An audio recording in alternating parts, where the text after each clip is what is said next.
आज world hypertension day म्हणजेच उच्च रक्तदाब दिवस आहे। जीवनशैलीमध्ये बदल, ताणतणाव आणि खाण्यापिण्याच्या अनियमित वेळा यामुळे उच्च रक्तदाबाचे रुग्ण वाढत चाललेत। तरुणांमधील वाढत असलेलं याचं प्रमाण नक्कीच चिंता करायला लावणार आहे। कमी वयामध्ये हार्ट अटॅकने जीव गमवावा लागल्याची अनेक उदाहरणं आपल्या आसपास सध्या पाहायला मिळतात। उच्च रक्तदाबाचा असलेला त्रास हे महत्त्वाचं कारण याच्या मागे आहे। बहुतांश जणांना तर उच्च रक्तदाबाचा त्रास आहे हेच माहीत नसतं।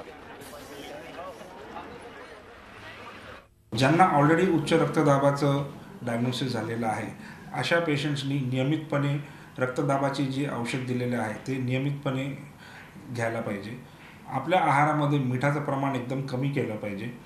वजन आपलं कंट्रोलमध्ये ठेवलं पाहिजे। तेलकट तुपट अशा वस्तूंपासून लांब राहायला पाहिजे।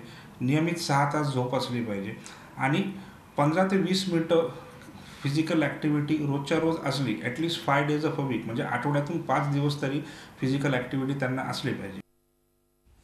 तर रक्तदाबाची धक्कादायक आकडेवारी आपण पाहूया।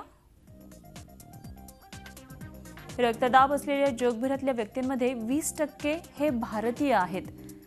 WHOच्या 2008च्या आकडेवारीनुसार भारतात रक्तदाब असलेल्या व्यक्तींमध्ये 32.5% वाढ झाली आहे। गेल्या 15 वर्षात 25 ते 40 या वयोगटातल्या व्यक्तींमध्ये उच्च रक्तदाबाचं प्रमाण 10 ते 15% वाढलंय। तर रक्तदाबाची कारणं नेमकी काय आहेत तेही आपण पाहूया ग्राफिक्सच्या माध्यमातून।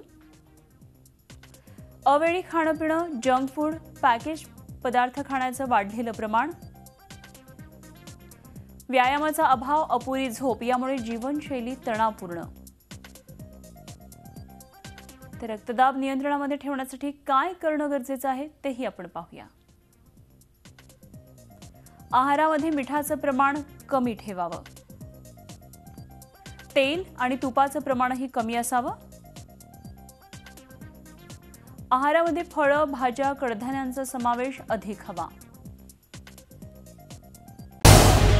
झी 24 तास रहा एक पाऊल पुढे।